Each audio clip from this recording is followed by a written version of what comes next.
विभिन्न माग राखी आन्दोलनरत राष्ट्रिय पुनर्निर्माण प्राधिकरणका प्राविधिकहरू र प्राधिकरणबीच 7 बुँदे सहमति। माग पूरा भएसँगै आजैदेखि काममा फर्किने। नेपाल सरकार र विश्व बैंक बीच 15 करोड अमेरिकी डलर ऋण उपलब्ध गराउने सम्झौता रकम नेपालको अर्थतन्त्र पुनरुत्थानका लागि खर्च गरिने अर्थ सचिवको भनाई। र पछिल्लो सातामा लगातार ओह्रालो लागेको शेयर बजार। आइतबार उकालो लाग्यो, कारोबार रकम भने बढ्न सकेन।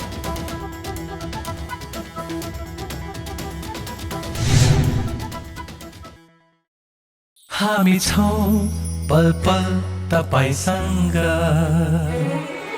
हिमाल पहाड तराईसँग, साथ छ हाम्रो बढ्ने कदमलाई। सलाम छ ती पोरखे हातहरूलाई, जिन्दगी सजाइदिन्छौँ हामी, हर सासको साथी बन्छौँ हामी। सुरक्षा अनि समृद्धि प्राण छ हाम्रो। आफू पनि बचौं, अरूलाई पनि बचाऊ। आजै नेपाल लाइफमा जीवन बिमा गरौँ। हामी हौं नेपाल लाइफ, किनकि जीवन अमूल्य छ।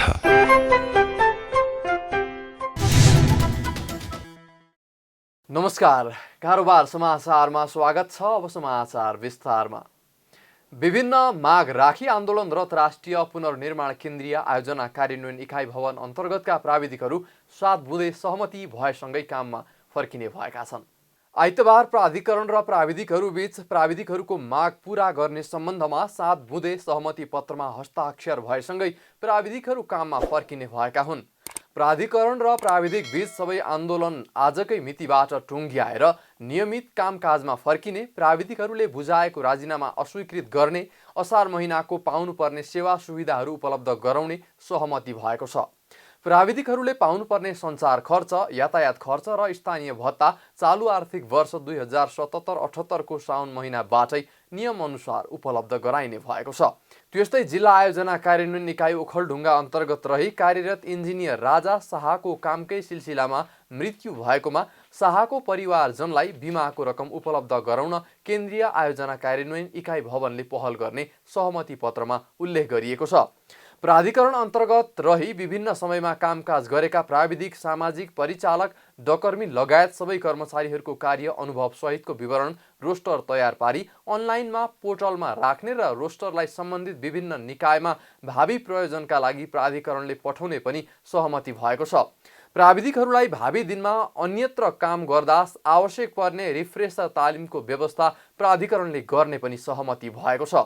सहमति भएसँगै प्राविधिकहरू काममा फर्कने र रोकिएको निजी आवासको सिफारिस गरेर तत्काल किस्ता पाउने गरी काम गर्ने तथा आगामी कार्तिक मसान्तभित्र तेस्रो किस्ताको रकमको लागि निवेदन हाल्न सक्ने लक्ष्यको साथ काम गरिने राष्ट्रिय पुनर्निर्माण प्राधिकरणका प्रमुख कार्यकारी अधिकृत सुशील गेमालीले बताउनुभयो।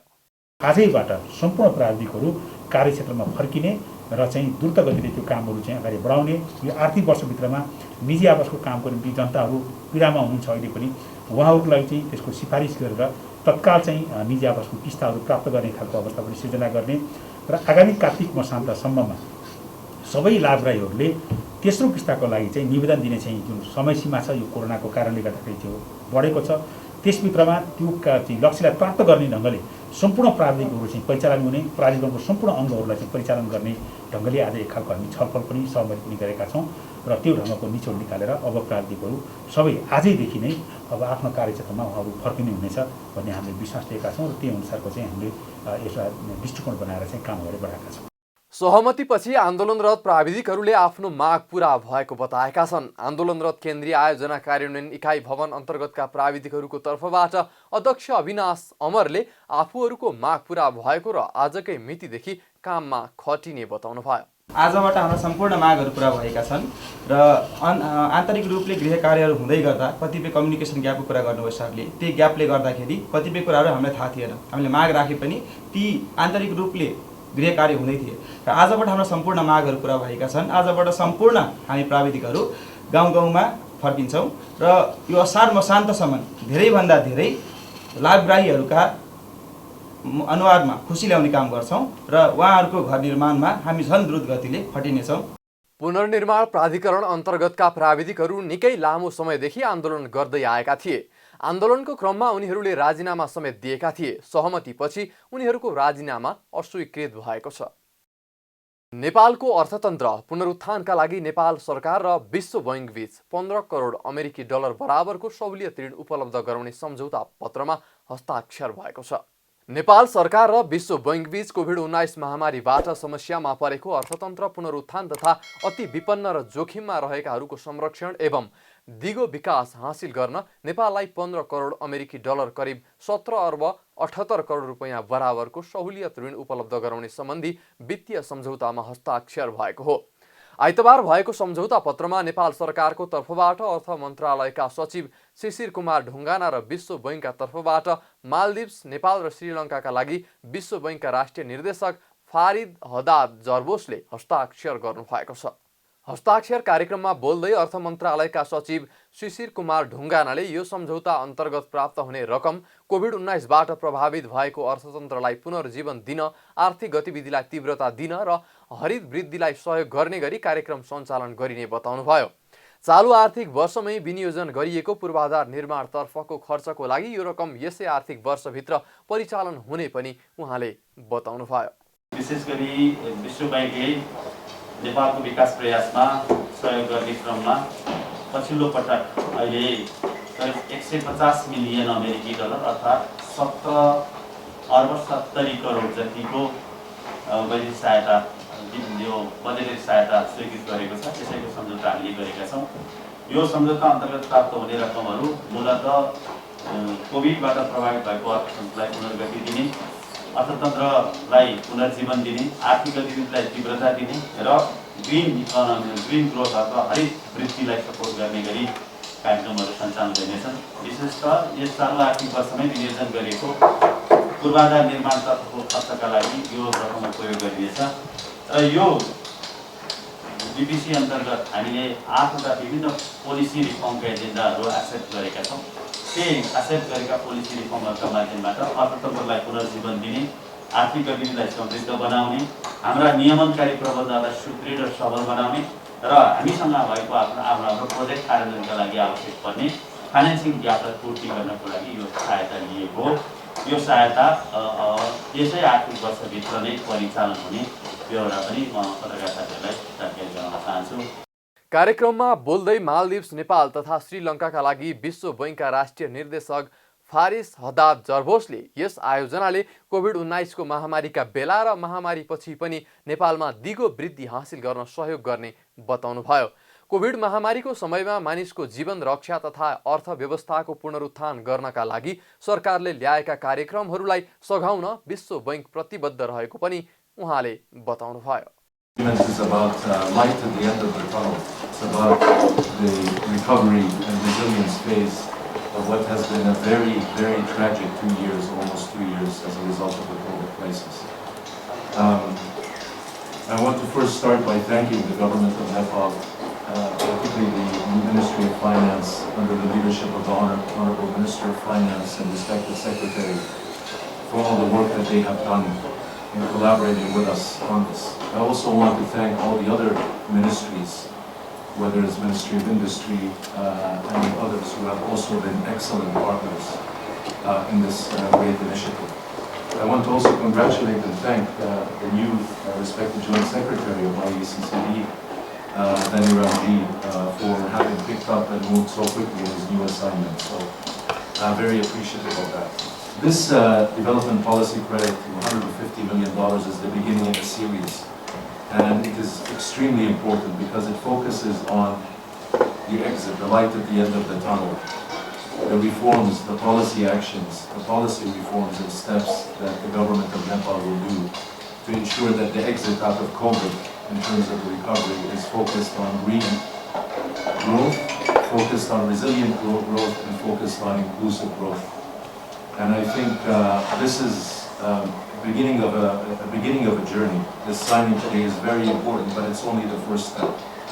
What happens after today in terms of the engagement not only with the government of Nepal, but the government of Nepal across the 7 provinces, and also with the private sector and other players in the development agenda of Nepal and development partners will determine how quickly Nepal is able to achieve its resilient recovery. So with that, I want to thank you very much, respected Secretary, and continue please to count on the World Bank and all development partners, whether it's on helping with the COVID situation in terms of supplies, trying to facilitate access to vaccines through COVAX and other modalities, and also to help with the recovery. We are all walking with you in this journey. Thank you very much. यस आयोजनाले रोजगारी सृजना गर्ने, बजारलाई गतिशील बनाउने र हरित पुनरुत्थानलाई सहयोग गर्ने प्रकृतिका चालु ठूला आकारका विकास आयोजनालाई गति दिन मद्दत गर्ने बताइएको छ। बिहिबारदेखि आन्तरिक उडान सुरु हुने भएसँगै विमान कम्पनीहरूले आफ्नो तयारी तीव्र पारेका छन्। वैशाख 16 गतेदेखि निषेधाज्ञा सुरु भएसँगै बन्द भएको आन्तरिक हवाई उडान 2 महिनापछि असार 17 गते बिहिबारदेखि पुनः सुरु गर्ने सरकारले निर्णय गरेको छ। सरकारको निर्णयपछि नागरिक उड्डयन प्राधिकरणले दैनिक 64 वटा उडान हुने गरी हवाई उडान सञ्चालन गर्ने जनाएको छ। यसका साथै विमान कम्पनीहरूले पनि तयारी तीव्र पारेका छन्।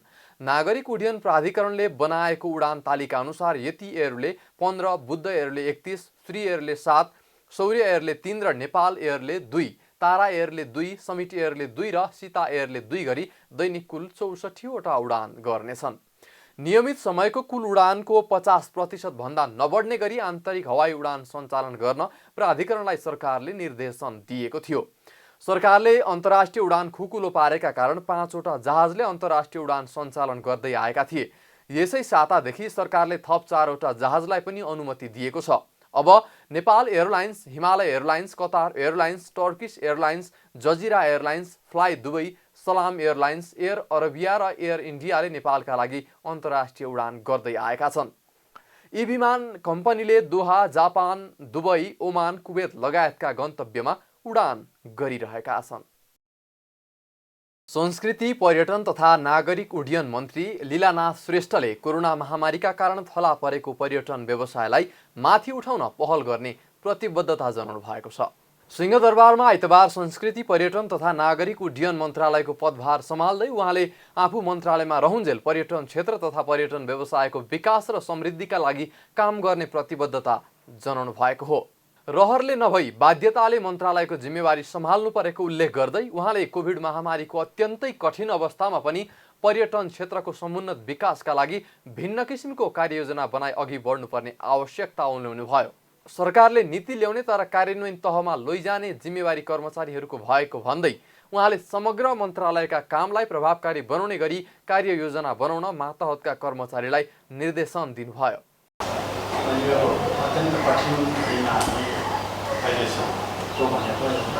कोभिडले त विश्व नै छ, त्यसमा पनि हाम्रो जस्तो सानो जो आर्थिक रूपमा पछाडि परेको देश अत्यन्त यो क्षेत्र चाहिँ झनै धाराशायी भएको अवस्थामा छ।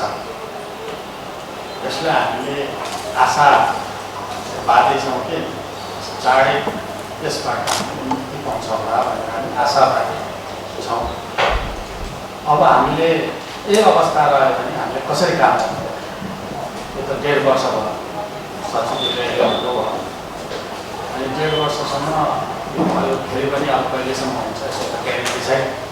त्यस कारणले यो अवस्थामा हामी कसरी चाहिँ हिँड्न सक्छौँ? यही अवस्था रहिरह्यो भने हामीले के गर्न सक्छौँ, कसरी गर्न सक्छौँ, एउटा मोडालिटी तय पनि जरुरी छ। मन्त्री श्रेष्ठले नेपाल वायु सेवा निगमले विभिन्न समयमा जहाज किन्दा देखिने गरेका समस्याको पनि अध्ययन गर्ने बताए। हरेक वर्ष झैं यस वर्ष पनि असार 15 मा सरकारले धान दिवस मनाउने भएको छ। 18औं राष्ट्रिय धान दिवस तथा रोपाई महोत्सवको पूर्व सन्ध्यामा कृषि विभागले आइतबार कार्यालय परिसरमा पत्रकार सम्मेलन गर्दै अघिल्लो वर्षको धानको उत्पादनको सम्बन्धमा जानकारी पनि दिएको छ। विभागका अनुसार आर्थिक वर्ष 2077-78 मा 56,21,000 मेट्रिक टन धान उत्पादन भएको छ। चालु आर्थिक वर्षमा 14,73,000 हेक्टर क्षेत्रफलमा धान खेती गरिएको थियो। सो क्षेत्रफलमा गरिएको धान खेतीबाट 56,21,000 मेट्रिक टन धान उत्पादन भएको कृषि विभागकी निमित्त महानिर्देशक जानुका पण्डितले बताउनुभयो। विभागले यस वर्ष अघिल्लो वर्षको तुलनामा धानको क्षेत्रफलमा 1% र धान उत्पादनमा 1.3% ले वृद्धि भएको पनि जनाएको छ। निमित्त महानिर्देशक पण्डितले आगामी दिनमा धान बालीको उत्पादकत्व वृद्धिको दरलाई अझै फराकिलो र दिगो बनाउनु पर्ने आवश्यकता रहेको बताउनुभयो। आर्थिक वर्ष 2077-78 मा 14,73,000 हेक्टर क्षेत्रफलबाट 56,21,000 मेट्रिक टन धान उत्पादन भएको छ। अघिल्लो वर्षको तुलनामा धानको क्षेत्रफल र उत्पादनमा क्रमशः 1% र 1.3%ले वृद्धि भएको छ। यसका लागि सिफारिस प्रविधिहरूको अनुसरण, कृषि प्रसार सेवामा कृषकको पहुँच वृद्धि, गुणस्तरीय बिउ बिजनको प्रयोगमा वृद्धि आदि उत्पादकत्व वृद्धिका प्रमुख आधारहरू थिए।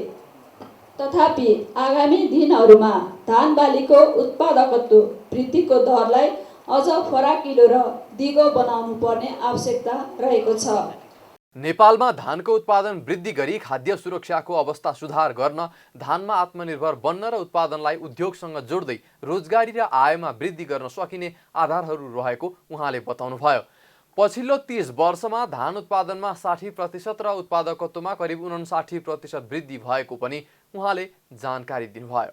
नेपालको सन्दर्भमा धानको उत्पादनमा वृद्धि मार्फत खाद्य सुरक्षाको अवस्थामा सुधार गर्न सकिने, उत्पादन बढाई धानको आयात प्रतिस्थापन गरी धानमा आत्मनिर्भर बन्न सकिने र व्यवसायीकरण एवं बजारीकरणमा सुधार र उत्पादनलाई उद्योगसँग जोडी रोजगारी र आयमा बढोत्तरी मार्फत समृद्धि हासिल गर्नमा समेत योगदान पुर्याउन सकिने आधारहरू विद्यमान रहेको सन्दर्भमा यस वर्षको राष्ट्रिय धान दिवस तथा रोपाई महोत्सवको नारा धान उत्पादनमा वृद्धि, खाद्य सुरक्षा, आत्मनिर्भरता र समृद्धि कायम गरिएको छ। हरेक वर्ष असार 15 गते राष्ट्रिय धान दिवस मनाइने गरिएको छ। साताको पहिलो दिन शेयर बजार उकालो लागेको भए पनि कारोबार रकममा भने उत्साह देखिएन। शेयर बजार ओह्रालो लाग्ने अनुमान विपरीत साताको पहिलो दिन शेयर बजार नेप्से परिसूचक 27 अङ्कले उक्लिएको छ। सूचक मात्र नभएर कारोबार रकम समेत गत साताको अन्तिम कारोबारको दिन बिहिबारको भन्दा सामान्य वृद्धि भएको छ। तर कारोबार रकम विगतका साताभन्दा धेरै नै घटेको छ। बिहिबार 7 अर्ब रुपैयाँको शेयर कारोबार भएकोमा आइतबार भने 7.25 अर्ब रुपैयाँ हाराहारीको शेयर किनबेच भएको हो। आइतबार शेयर बजारलाई हरियो बनाउनमा नेसनल हाइड्रो पावर कम्पनीको शेयरले प्रमुख भूमिका खेलेको छ। नेसनल हाइड्रो पावर सहित माथिल्लो तामाकोसीको शेयर पनि आज चम्किएको छ। विद्युत उत्पादन सुरु हुने खबरसँगै माथिल्लो तामाकोसीको शेयर मूल्य बढेको हो। आइतबार दिनभरको कारोबारमा 227 कम्पनीको 2 करोड 9 लाख किता शेयर 7 अर्ब 16 करोड रुपैयाँमा किनबेच भएको हो। अधिकांश कम्पनीको शेयर मूल्य घटे पनि माथिल्लो तामाकोसी र सेन्चुरी कमर्सियल बैङ्कको शेयर मूल्य करिब 10%ले बढ्दा बजारको दिशा नै परिवर्तन भएको हो। नेसनल हाइड्रो पावरको सर्वाधिक 40 करोड 70 लाख रुपैयाँको शेयर किनबेच हुँदा सेन्चुरी कमर्सियल बैङ्कको 37 करोड 83 लाख रुपैयाँ, नेपाल पुनर्बिमाको 34 करोड 18 लाख रुपैयाँ, एचआइडिसिएलको 25 करोड 88 लाख रुपैयाँ र नेपाल इन्सुरेन्सको 22 करोड 80 लाख रुपैयाँको शेयर किनबेच भएको छ। आइतबार मूल्य सर्वाधिक घट्ने कम्पनीमा अधिकांश फाइनान्स कम्पनीहरू रहेका छन्। गुर्खाज, प्रोग्रेसिभ र रिलायन्स फाइनान्सको शेयर मूल्य भने सर्वाधिक 3 देखि 4% घटेको छ। आइतबार कारोबार बन्द हुँदासम्ममा शेयर बजारमा रहेका 12 उपसमूह मध्ये 5 उपसमूहको परिसूचक रातो र 7वटा उपसमूहको हरियो भएका छन्। नेसनल हाइड्रो पावर र माथिल्लो तामाकोसीका कारण जलविद्युत समूह सर्वाधिक 76 अङ्कले बढेको छ भने व्यापार समूह 47 अङ्क, बैङ्किङ समूह 38 अङ्क र उत्पादन समूह 28 अङ्कले बढेको छ। तर विकास बैङ्क 59 अङ्क, होटल तथा पर्यटन 42, निर्जीवन बीमा समूह 40 र फाइनान्स समूह 39 अङ्कले घटेका छन्। नेकपा एमाले महाधिवेशन आयोजक कमिटीको बैठक बोलाएको छ। प्रधानमन्त्री निवास बालुवाटारमा आइतबार बिहान बसेको नेकपा एमालेको स्थायी कमिटी बैठकले असार 16 गते पार्टीको 10औं राष्ट्रिय महाधिवेशन आयोजक कमिटीको बैठक बोलाउने निर्णय गरेको प्रवक्ता प्रदीप कुमार घेमालीले बताउनुभयो। राष्ट्रिय राजनीतिको सम्बन्धमा केही निर्णयहरू गर्नुपर्ने भएकाले महाधिवेशन आयोजक कमिटीको बैठक बोलाउनु परेको उहाँले बताउनुभयो। पार्टी स्थायी कमिटीको 9औं बैठक भर्खरै सम्पन्न भएको छ। बैठकमा हामीले पछिल्लो राजनीतिक स्थिति, कोभिड महामारीको अवस्था, प्राकृतिक विपत्तिहरू र राष्ट्रिय राजनीतिका विभिन्न आयामहरू को सन्दर्भमा संक्षिप्त तर गहन छलफल गरेका छौँ र यो विषयमा थप केही निर्णयहरू गर्न आवश्यक भएको अझ फराकिलो र उच्च तहबाट छलफल गरेर केही निर्णयहरू निकाल्नुपर्ने भएको हुनाले 10औं राष्ट्रिय महाधिवेशन आयोजक कमिटीको बैठक आउने असार 16 गते बिहान 11 बजे काठमाडौँमा बस्ने गरी बैठकले निर्णय गरेको छ। प्रवक्ता घेवालीले बैठकले पार्टी सदस्यता नवीकरणको कामलाई तीव्रता दिन मातहतका कमिटीलाई निर्देशन दिएको पनि बताउनुभयो। उहाँले एमालेलाई एकताबद्ध बनाउनका लागि हरसम्भव प्रयास गरिरहेको पनि बताउनुभयो। एमाले एकताबद्ध भइरहेमा मात्रै कम्युनिस्ट आन्दोलन, संविधान र राष्ट्रिय एकताको रक्षा गर्न सकिने भन्दै उहाँले आफूहरू एकताको पक्षमा रहेको बताउनुभयो। हाम्रो तर्फबाट हरसम्भव प्रयत्नहरू भइरहेका छन्। हामी औपचारिक अनौपचारिक विभिन्न तहबाट कुराकानीहरू गरि नै रहेका छौँ। पार्टी नेतृत्वको तर्फबाट हाम्रो प्रयास चाहिँ नेकपा एमालेको एकतालाई अक्षुण्ण राखेर, कायम राखेर, सुदृढ गरेर मात्रै लोकतन्त्रको रक्षा गर्न सकिन्छ, कम्युनिस्ट आन्दोलनको रक्षा गर्न सकिन्छ, वर्तमान संविधानको रक्षा गर्न सकिन्छ, राष्ट्रिय एकता र राष्ट्रियताको पनि रक्षा गर्न सकिन्छ। एमाले कमजोर हुँदाखेरि यी सबै पक्षहरू चाहिँ अप्ठ्यारोमा पर्छन्, सङ्कटमा पर्छन् भन्ने निष्कर्षका साथ हामी त्यसका लागि हर सम्भव प्रयत्नहरू गरिरहेका छौँ। प्रवक्ता घेवालीले आफूहरू एकताको पक्षमा रहे पनि माधव नेपाल पक्षधर पार्टीलाई विभाजित गर्ने र प्रधानमन्त्री ओली नेतृत्वको सरकार गिराउनको लागि लागेको बताउनुभयो। माधव पक्ष एकताको पक्षमा नरहेको जिकिर उहाँले गर्नुभयो। कारोबार समाचारमा अब सुन चाँदी र विदेशी विनिमय दर सम्बन्धी जानकारी।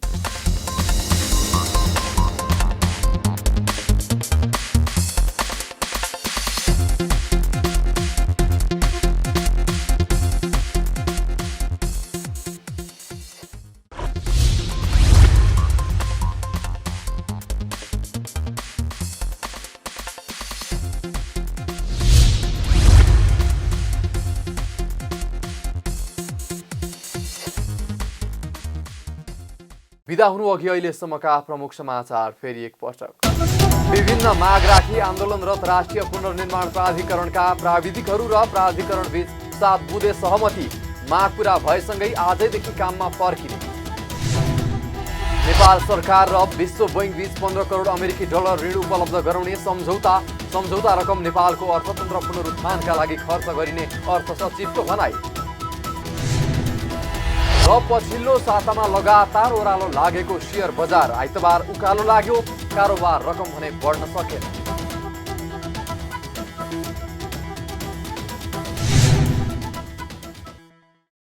कारोबार समाचार सकियो। हामीलाई बिदा दिनुहोस्। नमस्कार।